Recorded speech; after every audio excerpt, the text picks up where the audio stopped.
Hello friends, welcome back to the new tutorial of the React testing library. Today we are going to learn about finding elements by label. Sometime we find the elements by label. So whatever label we are going to fetch or do some operations or the test cases on that. So those who haven't subscribed my channel yet, please do subscribe my channel, and if you like the video, please do like, share and comment on my video. Let's get started. So the purpose should be screen get labeled by text is a function that is used to find the form elements like input text areas okay, based on the text content on their associated label.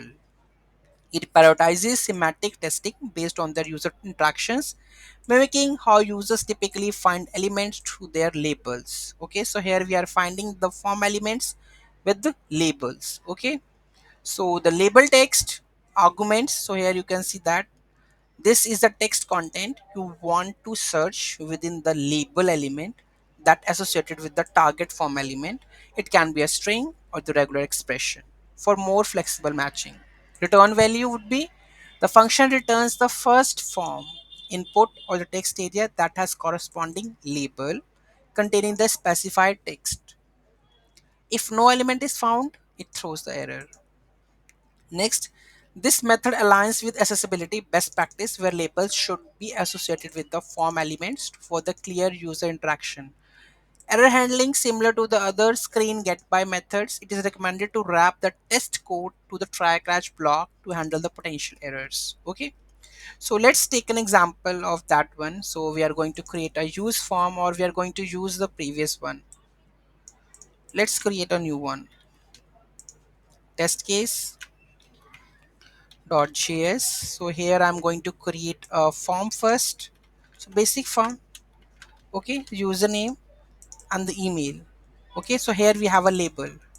Username and the email is a label. So let's try to figure out the test cases.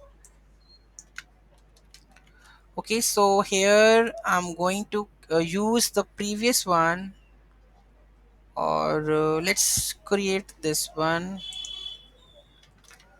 User form dot test dot js. Let's add it. We have to import, right? So let's import everything.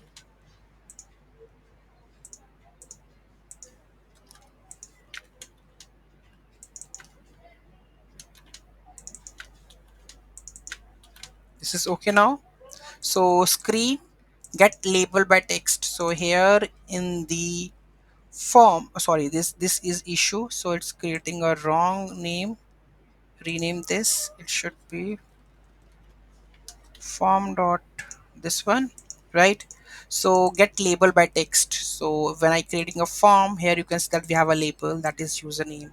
So first it will fetch get by label text username. If it is, then it will not throwing any kind of error. If it is not found, then throw the error. Okay, let's try to save and run the test cases. Control C. So here I'm going to add the form. What the form name it is? User form. Okay, so here we are going to add the user form test.js, and the test cases wanna be failed. Why? Let's see. uh, ch- Warning, class component but got the object like this. Test finds this render use form or this. Let's see what exactly it is. User form. We are not exporting this one, I guess. So let's export this one, which is not added. That is user form. Okay, let's try to save it, and you can see the test cases are passed. If I do something in the test case, should be like this is it gonna be fail. Why? It is there, you can see that get labeled by text, there is an issue, and here you can see unable to find the label with the text username. So because the label is username and we are trying to fetch this one, so the test case wanna be fail in that case. Okay, so this is the use of get by label text. Any doubt, any query in that, do let me know in the comment section. Thank you so much for watching this video. Have a great day.